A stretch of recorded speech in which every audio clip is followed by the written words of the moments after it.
C. Joseph Vijay எனும் நான்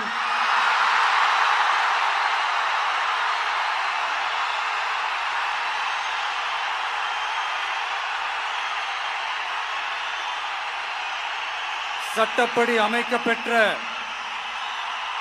இந்திய அரசியல் அமைப்பின்பால் உண்மையான நம்பிக்கையும் மாறா பற்றும் கொண்டிருப்பேன் என்றும்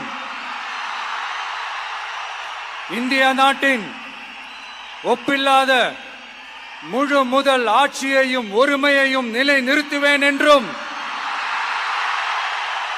தமிழ்நாட்டு அரசின் முதலமைச்சராக உண்மையாகவும் உளச்சான்றின்படியும் என் கடமைகளை நிறைவேற்றுவேன் என்றும்